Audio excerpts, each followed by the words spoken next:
Now, the Prime Minister has lamented that the financial pressures keep many Britons from being able to go out to the pub and have a pint. The pint, if you want to know, is nearly £5, £5 on average, $6.50. If you're going into London, in central London, it could be $13 or more. The British Beer and Pub Association says 161 pubs closed during the first quarter of the year, nearly 2 pubs a day. Those remaining are having to fight harder for their share of a smaller pie.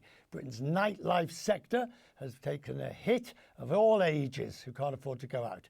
Younger people simply aren't interested in drinking alcohol. Cameron Leslie's with me, co-founder and director of Fabric, one of London's most celebrated nightclubs, chair of the London Nightlife Task Force.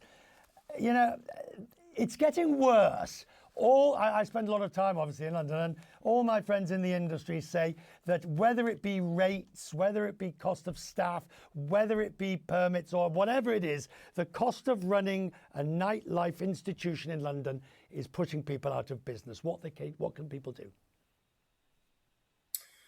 Well, it's a very good question. I mean, the challenges and the pressures that have been growing on venues, hospitality venues of any kind, but focusing on nightlife have just increased dramatically.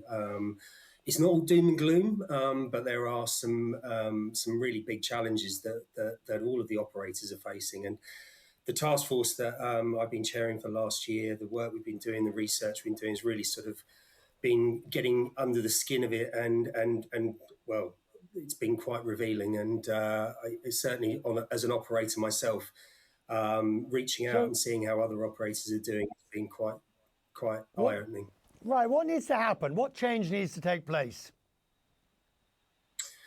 Well, there's a lot of different factors in place. I mean, if you look at where the challenges are, there are a lot of areas that are related to central government. So we have things like business rates, we have VAT, we have rising energy bills. These aren't necessarily things that we could be looking perhaps on a London level towards our mayor.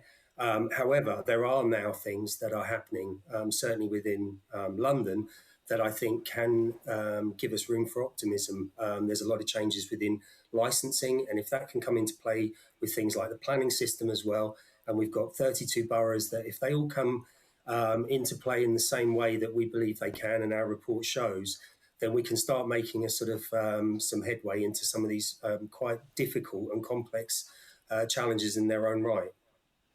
At the end of the day, it's one of those very difficult areas because there's always seemingly another chain or another company or a big group that will move in. It's the independents that are being hit hardest. It's the, and if you look at places like Soho and Shoreditch, the character of the place comes from the unique establishments, not from the big chains. I totally agree.